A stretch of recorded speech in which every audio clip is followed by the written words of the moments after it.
Next one, growth of MNCs in India. அதாவது இந்த MNC multinational corporation வந்து எப்படி வளர்ச்சி அடைஞ்சிச்சு நம்ம இந்தியாவில் அப்படின்னு பற்றி பார்க்க போகிறோம்.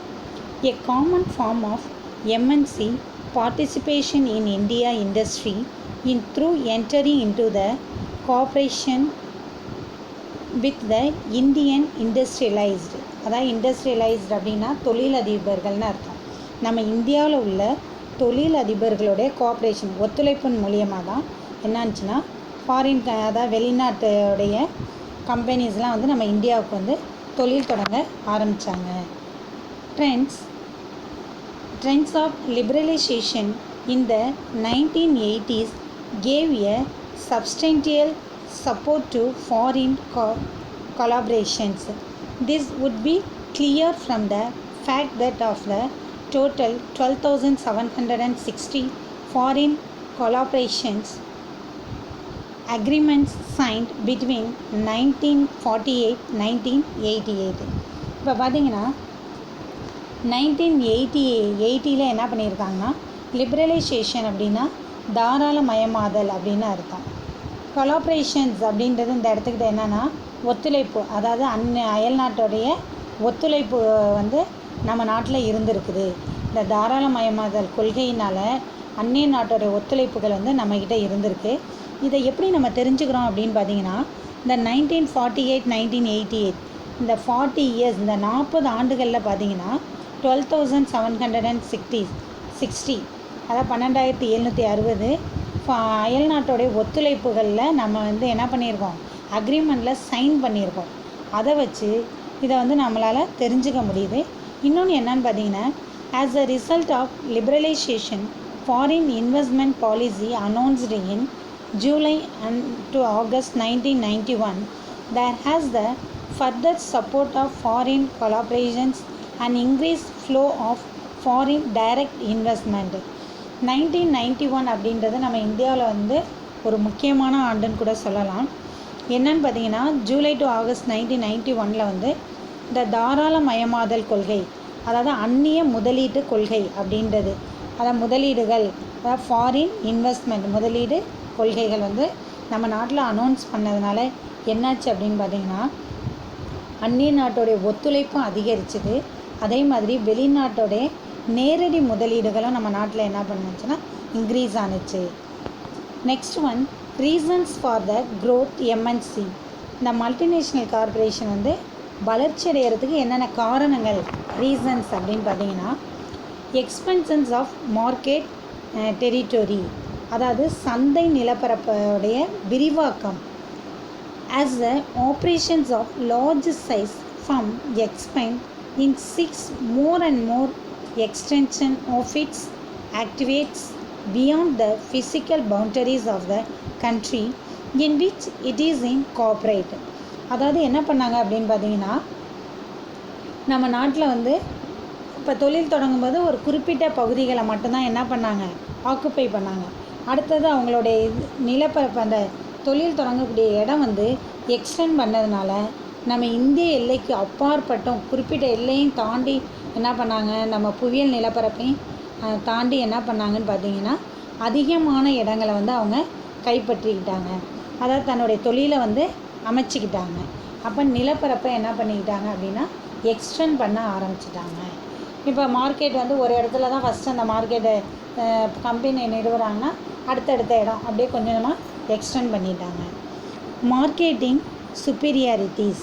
அடுத்தது பார்த்திங்கன்னா இந்த சந்தை மேம்படுத்துதல் எப்படி ஏற்பட்டது, சந்தைப்படுத்தும் மேன்மை அப்படின்னு சொல்கிறாங்க. A multinational firm enjoy a number of marketing superiorities over the national firm. It enjoy market reputation and faces less difficulty in selling its products, and it adapt more effective advertising and sales promotion techniques.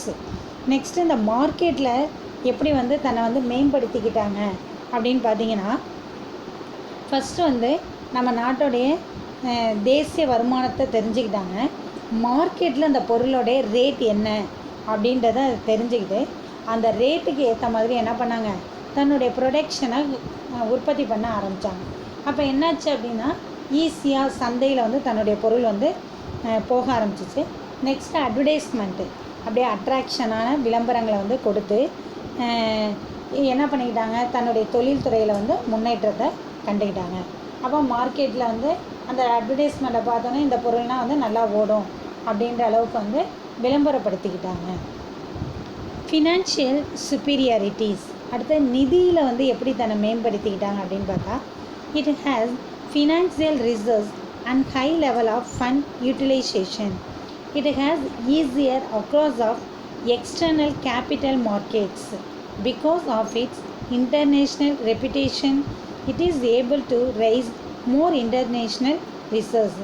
அடுத்து நிதித்துறையில் பார்த்தீங்கன்னா financial reserves, நிதி வளங்கள், அடுத்தது உயர் நிதி பயன்பாடுகள், இதையெல்லாம் வந்து என்ன பண்ணிக்கிட்டாங்கன்னா அதிகமாக, இப்போ நம்மள்ட்ட வந்து அதிகமாக பணம் இருந்துச்சுன்னு வச்சுக்குவாங்களேன், அப்போ என்ன பண்ணுவோம், ஒரு பிஸ்னஸ் ஆரம்பிக்கிறோம் அப்படின்னா அந்த பணத்தை அந்த பிஸ்னஸில் போட்டு அதை வந்து பெரிய அளவில் வந்து ஒரு முன்னேற்றத்தை வந்து கொண்டுட்டு வர்றது. அது மாதிரி என்ன பண்ணாங்க அப்படின்னா தன்னுடைய முதலீடுகளை கொண்டு நிதியை கொண்டு என்ன பண்ணிக்கிட்டாங்கன்னா உலக அளவில் தன்னுடைய வளங்களை வந்து பெருக்க ஆரம்பிச்சுக்கிட்டாங்க.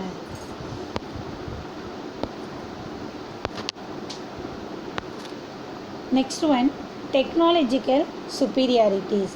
அடுத்த தொழில்நுட்பத்தில் தன்னை எப்படி மேம்படுத்திக்கிச்சு இந்த மல்டிநேஷ்னல் கம்பெனிஸ் அப்படின்னு பார்த்தீங்கன்னா, the main reason why MNCs have been encourages by the undevelopment countries to participate in their industrial development is on account of the technological superiorities which this firm possess of compared to national companies. Next என்ன பண்ணாங்க இந்த multinational companies அப்படின்னா, undeveloped countries, அதாவது முன்னேற்றம் அடையாத நாடுகளில் என்ன பண்ணாங்கன்னா தன்னுடைய தொழில்துறைகளை வந்து என்கரேஜ் பண்ணாங்க, அவங்களுக்கு வந்து ஆர்வத்தை ஏற்படுத்தினாங்க.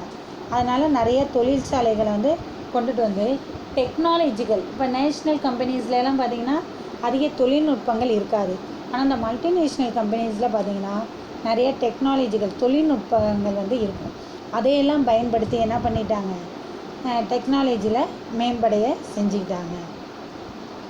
ப்ராடக்ட் இன்னோவேஷன், அடுத்து பார்த்திங்கன்னா பொருட்களில் வந்து கண்டுபிடிப்புகள், புதிய புதிய பொருட்களை MNCs have research and development engaged in the task of developing new product and superior designs of extreme products. அடுத்து என்ன பண்ணாங்க அந்த எம்என்சி நிறுவனங்கள்லாம் பார்த்திங்கன்னா ஒரே பொருளை தயாரிக்காமல் புதிய பொருட்களை கண்டுபிடிக்கிறது, ஏற்கனவே கண்டுபிடிச்ச பொருட்களில் வந்து புதிய டெக்னாலஜி அதை இன்னும் விரிவாக வந்து பயன்படுத்துறது. இப்போ ஃபஸ்ட்டு என்ன பண்ணியிருப்பாங்க, இந்த ஃப்ரிட்ஜு, ஒரு எக்ஸாம்பிள் ஃப்ரிட்ஜ் வச்சுக்கோங்க, ஃப்ரிட்ஜு வந்து ஃபஸ்ட்டு சாதாரண மாடல், அப்புறம் டபுள் டோர்னு வந்துச்சு. இன்றைக்கி பார்த்திங்கன்னா அதுலேயே நிறையா வெரைட்டிஸ். அப்போ ஒரே பொருளில் வந்து நிறைய மாடுலேஷன் வந்து கொண்டுகிட்டு வர ஆரம்பித்தாங்க. இது மூலயமா என்னாச்சு அப்படின்னு பார்த்திங்கன்னா இந்த மல்டிநேஷ்னல் கம்பெனிஸ் வந்து நம்ம இந்தியாவில் வளர்ச்சி அடைய ஆரம்பிச்சிச்சு.